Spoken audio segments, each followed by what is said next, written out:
Hi, I'm Samantha Noah here talking to Lisa Sene about Steadicam and her career. Hi, how are you doing today? I'm good. How are you, Sam? I'm good. So what Tori was talking about, did that sound about right, or was there a little miscommunication? So it's not necessarily anti-gravity because it does work based on gravity. So essentially it's a big pendulum, and you have one end that's heavier than the other, so it stays vertical. And then there's a section of springs called the arm that makes it float next to you, and then that's connected to your body via a vest. So it's all, you can have anywhere from 60 to 70 pounds on you, but it's spread across your body, so it's not lifting 70 pounds like this. It's spread across your body, so it doesn't feel as heavy.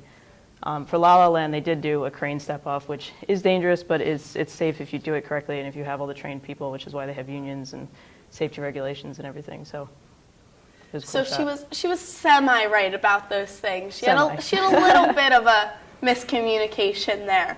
Okay. So about the Steadicams, you said it was pretty heavy, but it's very evenly distributed. How is it distributed across the body? So that's all in the vest, which the vest that I use puts the weight on your shoulders and your pelvic bones, which are the load-bearing areas of your body. There's different styles of vests. There's a back-mounted vest, and there's the traditional style, which does go around your rib cage and stuff. Different people prefer different things. Personally, I liked the exo vest. That's the one that I use, because it only places the weight on load-bearing parts of your body. It doesn't sit on your organs, your bladder, your stomach. It skips your spine. It also moves with your pelvic bones, because as humans, when we walk, our pelvic bones rise and fall a little bit. So the vest actually compensates for that, so that little footstep motion doesn't translate into the socket block, into the arm, and into your operating.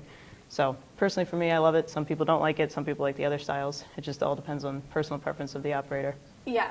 What kind of shoots do you guys do with the Steadicam? Like, what's the best shoot for it? There's not necessarily a good or bad shoot for it per se, like story-wise, but it's more about how you implement it. So if you're and there's good and bad ways to implement it, I suppose. So there's a not so creative way to do it is if you're just kind of walking along, following a person walking towards you, and the background changes, but they're not changing in frame, because then they might as well be on a treadmill in front of a green screen. It's not very visually interesting. Sometimes people want that, and sometimes politically you have to just shut up and do it. Yeah. But other times you can there's ways to make that's called a walk and talk, because the person's just walking along. Usually they're talking to another character. So there's other ways of making that more interesting. You can vary your angle on them. You can make them grow or shrink in frame depending on how far away you are from them. You can vary your speed a little bit, or the angle, or the lens. They can also vary their blocking too. So if they're not stacked right next to each other, if one's kind of falls behind or goes in front or kind of wraps around, there's a really great scene in Carlito's Way done by Larry McConkey that's a phenomenal example of walk and talk. It's really good. So it seems like it's very physically demanding. Mm-hmm. So with moving around, when you first started, was it very difficult to start to get into it because of how demanding it was? If you do it correctly, I mean, you'll get tired, but you won't ever be in pain. If you're in pain, then that means something's not balanced correctly. And the huge misconception with Steadicam is that you have to be this like huge hulking man to do it. And when at the workshops, it's actually pretty amusing to watch the huge hulking men try to do it, because they try to muscle through it. And that's the wrong way to do it, and they end up hurting themselves, because it's not about lifting it, it's about being in balance with it. So people with a smaller frame actually generally have an easier time doing it, because they're not trying to muscle through it. They're just trying to stay in balance with it. And it's similar to dancing. I've never danced in my life, so yeah. A lot of people think that I do watching me operate, but it is a lot like dancing, because you're staying in balance, and it looks like a choreographed dance when you're going around. And in a lot of ways it is too, because you have to, when you're moving around a set, you have to know where the actors are going. You have to anticipate their movements. Last week I was on a feature with a kid, and he was never consistent. Great kid, but always he's like, I'm going to stop on this step. Now I'm going to stop over here. Now I'm going to stop at the bottom of the step. So you always have to kind of learn how people move and be able to anticipate their movements, so you can kind of better choreograph yourself in the shot.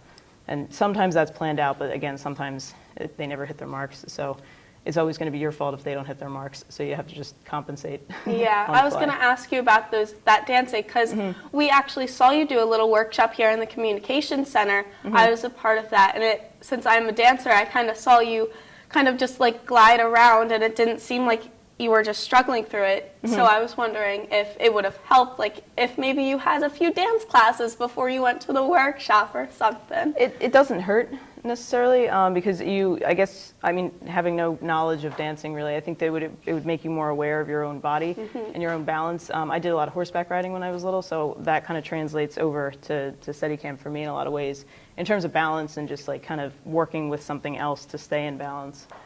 But yeah, a lot of people said that a lot of people have said that if they had dance classes in the past, that it would have helped.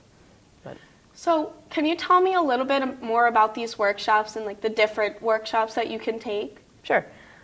So Tiffin, which is the umbrella company over Steadicam at this point, they offer 3 tiers of workshops. The first one is the bronze. That's a 2-day workshop. And it essentially goes over the bare bones basics of building and balancing. So you build out the camera, you put it on the sled. That's the part that's the vertical post that you actually hold. And then it kind of goes over all the parts, so the arm and the vest. They explain how to put it on and how to just do basic functionality with it. Then they go over just basic walking, what we call line dances, which is just walking kind of straight towards the target and back. And I took one of those back in 2011, so I don't really remember if we did any shots per se, but we did just kind of basic form and all that. So, and it's a really good way if you don't want to commit financially to it yet, because it is an expensive career, but it is a good way to kind of get your feet wet and see if it is something that you would want to pursue further. And then they have a mid-level one, which is generally catered towards specific groups. Like the guys that do specific sports teams usually do those because their needs are a little bit more specialized than somebody who's just taking it to be a general operator. So that's usually a 3-day thing. And then the week-long one, which is the one that I did a couple of years back and now teaching with, they go over everything, and it's a phenomenal time. It's worth every penny. It's expensive again, but it's worth every penny. They kind of just throw you in. Some people have had a rig on for a while. Some people have never touched one before. And it doesn't really matter your experience level. So you go in, and we'll fit you in a vest, we'll put you in a rig, and like hour 1, basically, you're operating with it. And we'll have you doing line dances. The next day we get right into shots, which seems like a lot right at once, but the way that it's structured actually makes a lot of sense, because if you just went in and did exercises, then you would get bored with it pretty quickly. But when you do shots, you know, okay, this is why I need to learn this specific thing. This is why I need to learn how to walk backwards and shoot backwards and walk backwards and shoot forwards and all these different things. So then you'll have an appreciation when you actually do go back and do the exercises. Like there's one later in the week that we do that you step over boxes, but the camera has to stay straight the entire time, so the camera can't bounce up and down. Because when you're, for example, going over a curb, the audience has no idea what's under the operator or what the operator has to step over. So if the camera suddenly goes like, it doesn't make any sense. So, but if the camera just is smooth, then that makes more sense to the audience. So you have to learn how to do that, and that's a skill to develop. But if you don't know why you're doing it, then you're not going to appreciate learning it as much. So with the workshops, do you have to buy your own Steadicam or rent one, or can you just pay for the workshop and then they'll give you one to practice on? Generally they have 4 or 5 rigs there, depending on what's available from Tiffin, and they'll ship all the gear and they ship all the vests and stuff. Generally, sometimes people, if they have a vest, they'll bring it because that's sort of a personalized thing. But and if it's a different style of vest, they change all the parts so it works with the rigs that they have there. But you don't have to own anything. I didn't own anything when I took it. I just went and there was stuff there. And it's kind of nice because you get to try all the different types of things there. There's lighter weight rigs, there's heavier rigs. Part of the reason why I took it when I did was because I'd only flown light rigs, and I wasn't sure if I was physically capable of flying the heavier rigs, because a lot of, like, half of it is like being a small female. They're like, can you actually physically do this? I'm like, yeah, I can. But for a while, I didn't even know myself. That's why I took that workshop. And then you're flying half your body weight or more, and you can do it perfectly fine as long as you're in good form. And then can you tell us the websites where they can go sign up for some of these workshops? Yeah. So all of them can be found on Tiffin's website. It's www.tiffen.com. And then you'll go to the Steadicam section, and then there's a workshop tab under that, and that should list all of them. Okay. And then do you teach Steadicam like in the workshops, or are you just an operator? So I am teaching with them at this point, which is pretty cool. I was just asked to teach their Queen Marigold workshop out in Long Beach, California. You go and live on a boat and teach Steadicam all week. It's pretty phenomenal. But so it is. I mean, I'm an operator, and a lot of the other instructors are working operators, which is what they want, because it's better to have real life experience too. And they have, what's cool about it is they have operators from all different walks of life. So my market right now is a little bit smaller than some of the other guys who work on big features. There was another guy there who's a non-union operator in LA, and he also does a lot of like car stuff, and so he's always doing vehicle mounts, and so he had experience with that. So, and it was great for the students because they didn't, I mean, all the stuff about the big features was great, but a lot of them came up to me and said, well, we want to know what to do right when we leave this workshop, so, because we're not automatically going to get into big feature. So that was cool to kind of have different perspectives for the students there. Do you like teaching it more, or do you like just shooting with it? I love both, honestly. I love talking about it. I can talk about it all day long, but and I love doing it too. I mean, just really everything about it is phenomenal. And the Steadicam community is very strong, and we're pretty close-knit because there's not that many of us, and we're spread all over the world. So the few opportunities we do get to spend together and teach together is pretty cool, and we're all really good friends. What do you think's the hardest part about being a Steadicam operator? Honestly, navigating the political waters of a shoot is harder than actually operating, which part of the reason why I wanted to be an operator rather than a director of photography is that it's sort of a little bit less politically, but there are weird, you do find yourself in weird scenarios, like if you're on a shoot and the director and the DP don't really like each other, and one's telling you, oh, shoot this, and the DP tells you the exact opposite. Well, who do you listen to? You can't go to the one and say, well, he said do this, or she said do that. And so you have to kind of figure out what makes sense to do, or try to appease one. Like there's one example where one guy I know, he just went with the director set because he was higher up on the tier than the DP, and then the DP didn't like him for the rest of the shoot, and he ended up not getting credited in the movie. But the director was happy. So it's like you got to pick and choose your battles there.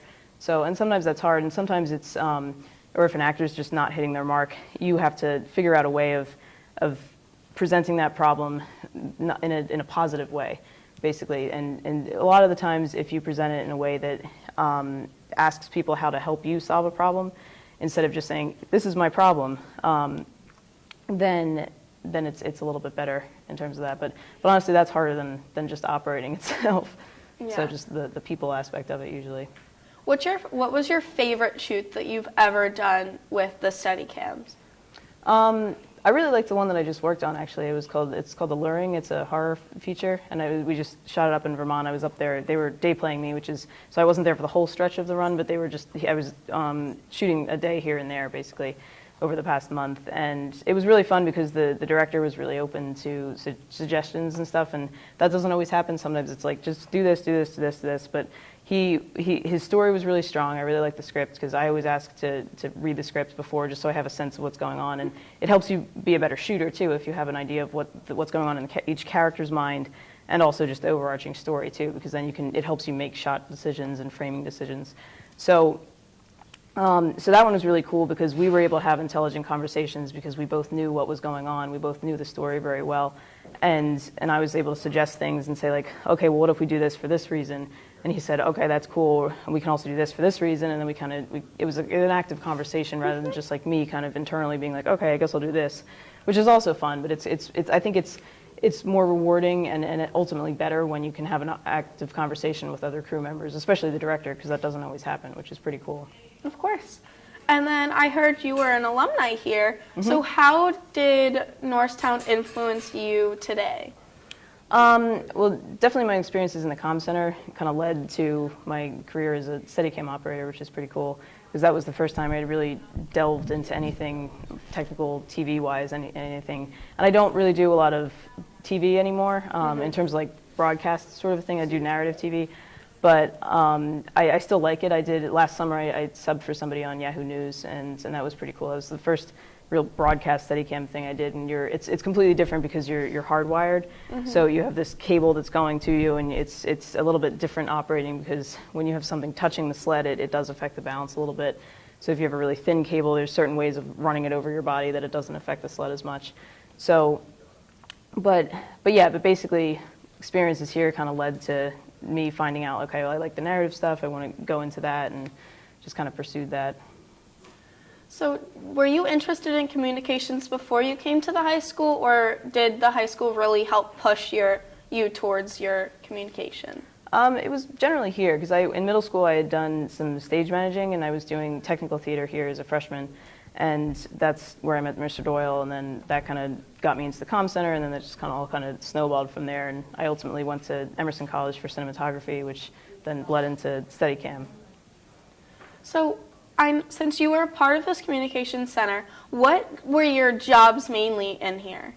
When I first started here, I ran the teleprompter for a couple months. And then Mr. Doyle, I had a free period, so he ended up showing me how to use the Avid systems in the back, which I think have since been replaced. But and I don't really do any editing anymore, but I am very glad that I have a strong background in editing, because it helps you be a more decisive shooter when you know, okay, if I just send this editor hours and hours of footage, they're going to have hours and hours to search through. And that's A, going to make them mad, and B, it's just way too much material to choose from. They may get tired and not see the really good thing at the end if they got tired halfway through and you're kind of like just not really trying in the middle. So that's really good. And I think in story-wise too, because it helps you understand how to formulate a story. So if you know how to put it together on the editor, then you'll think about that as you're shooting, and you're like, okay, I need this, and if I know that my angles are weird, or this shot's not going to match this shot, or this shot's too close to that shot, so it's going to look like a weird jump cut, then it helps you think about that kind of thing. So you would say that if you're going into communications, it's not just focusing on what you want to do, you should probably branch off, because it will help you in the long run, right? I think so, yeah. I mean, for me personally, I've never directed, because I don't really love working with actors that closely, honestly, but I think it is good to have a good understanding of all the different positions, because it does help you understand them and also be able to work with other people differently. So, like sound, I don't really have a great background in sound, but I have enough of an understanding of it to know, like, okay, especially with Steadicam, it's very difficult, because usually my shot's moving all over the place, and usually there's a boom op behind me that has to hold a boom pole that's not in my shot. His shadow's not in my shot. I'm not running into him, which has happened several times. The last time I stepped on his toe, I felt really bad, because I'm like charging backwards through a hallway. But if you have an understanding of what they need and what you need, then you can better communicate with them, and it'll just help you kind of work as a team and get the finished product. Do you have any advice for people that actually don't know what they want to do? Because it seems like you knew what you wanted to do before you went to college. But do you have any other advice for somebody that might not know quite yet? Honestly, I didn't really know that I wanted to specifically go into Steadicam until a couple years ago, basically. But I did know that I liked film in general, and I thought I wanted to be a DP for a while, and then I thought I wanted to do lighting for a while, and then I eventually found Steadicam. But I mean, for me, it's just, or for anybody really, just don't get discouraged and just keep moving forward. And try to find something that you actually enjoy. Because for me personally, I knew that I didn't want to sit at a desk for 9 hours a day and be chained to a phone. And I count myself very lucky that I did find Steadicam, because it's really challenging in a lot of ways, and it's very fun. It keeps me very active, which is cool.